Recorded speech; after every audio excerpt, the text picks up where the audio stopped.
Okay, I've got to interrupt you there. We're going to head over to Studio Red for our final York Sport Union president candidate. Hello, I'm joined by Kieren Franklin. How are you today? Not too bad, how are you? I'm all good. Right, I'm just going to dive straight into your manifesto. Your first point is how you talk about sort of supporting college sport and expanding the facilities. It looks a bit sort of vague to me. Could you sort of maybe go into a bit more detail about how this would work? Well, first off, supporting college sports, from my own experience as a vice president of Goodwick Football, our first term this year, frankly was quite of a nightmare. We had no confirmed training times until the second week, and we really struggled with being able to get everyone together as a team and actually train our guys, and it was a nightmare. So more communication is required with these college teams in order to make sure that they get good training times so they can work together as teams. And in terms of more support for college teams as a wider thing, there needs to be a more communication with college teams. We've started well this year. I'm a college sport activator for football, and there is a line of communication that exists, but I feel like more needs to be done. And personally, from my perspective, college teams know best how their team should operate and what their teams need in terms of moving forward. And so I would increase the communication levels to college sport captains and presidents in order to best ensure that their priorities are being met with the sports president. What kind of sort of stuff would you try and provide to these teams in particular? Well, for example, the college sport website that we have is a good method to start, and I would include discussion boards on there that we could have online, so we didn't have to send off a barrage of emails every time, because managing emails is quite difficult a lot of the time for people, and you shouldn't be barraged with emails on your university email, especially, for example, I study law, so I get a lot of emails about career opportunities and that kind of stuff, and my email inbox will tend to get flooded by stuff around college sports, so I would put it in a centralized space where people can talk about these sort of issues, and then it's accessible to everyone like the college sport website is. So that's one way that I would increase the communication with college captains. We are currently doing bi-weekly meetings with college sport activators in terms of the issues that they have raised with the college sport captains. However, I am a college sport activator, but in my USU role, if I was to be elected president, I would want to speak to captains more often directly instead of going through an intermediary, because captains don't often agree with what their priorities are. Different captains have different issues and concerns, and I don't believe it can be centralised to one person. I think the UC Sports president has to sit down with the different college teams and hear every single point of view, not just coming from one person, because nobody can be entirely satisfied that their perspective is being best represented through one single person. Very, very good. I'm going to move on to another point of your manifesto that I really liked, and that is you providing better support for students from disadvantaged backgrounds, sort of providing funding with this. However, with these kind of things, with the whole setting up a system where students could apply for financial backing, how on earth would you sort of ensure that a system like this is A, properly funded, and B, not taken advantage of? Okay, it already exists. It's already been funded. It has existed. It's existed for the last couple of years, and the only problem that it has right now is that the outreach of it is minimal.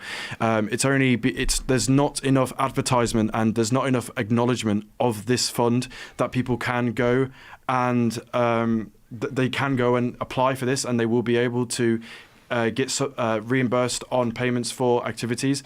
Not only would I want to look into reimbursing them for memberships to university teams and college teams, but I also want to help people pay for personal sports equipment. For example, helping someone buy their first pair of football boots. It wouldn't help them buy all of it, but it would be able to help them towards a part payment towards it, so they can use that funding for not only buying personal sports equipment, but also memberships for university teams and college teams. And in terms of funding, the funding already exists we've been successful in getting funding for the Activities Fund and also in the USU Sports Locker, which is another one of my manifesto points. I think that the USU Sport Locker is a brilliant thing that we've been able to achieve. However, I want to expand that further, and I also want to introduce a check-in and check-out system. I've not put it in my manifesto because unfortunately 500 words is quite restricted for a manifesto, but I want to set up a check-in and check-out system for the equipment so we can keep a track of where the items are going, and if things need to be replaced and repaired, then the sports union are able to do that. The main thing that I'm sort of concerned about with the whole funding side is there appears to be a rise in people that are participating in sort of sports but not paying their sports membership. Yep. How would you sort of target these, and how would you address it, and how would you enforce? Again, I have struggled a lot as a Goodrick football captain. A lot of people don't feel like they're getting value for money for their college sport.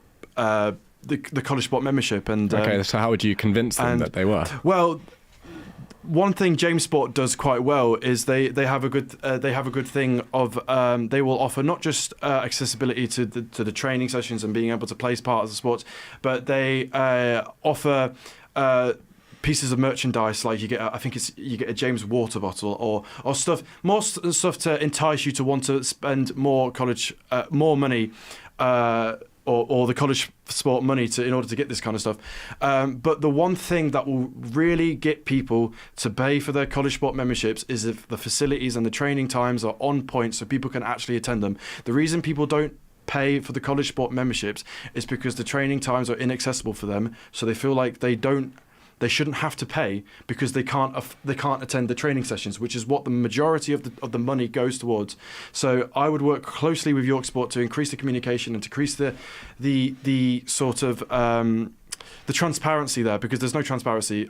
Sometimes I got told whilst I was trying to organise training sessions for Goodrick football that I'd go to the 22 acres and we'd say, no, the 22 acres at this time is completely booked out, and I'd go there and there was not a single team there, and I would just like to know why I can't take my nearly 50 plus group of members who have all paid for their sports membership, why I have to have a training session on 4 to 5 on a hockey pitch that most people can't attend because they are either in lecture or they have other commitments. It's not sustainable for a football club, and I feel like I received very little support from that.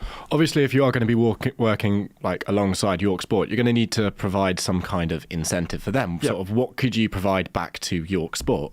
Yeah, well, I mean, obviously, York Sport. The incentive is that the more people who are able to afford or pay, I should say, their college memberships, the more money that York Sport are going to get from us, because if we manage to get them the training times at a sufficient time that we can encompass as many people as possible, it is going to increase the amount of money that we are going to give to York Sport, because the amount of people that will buy college memberships will increase because they can actually access the training times and the training sessions and the matches as well.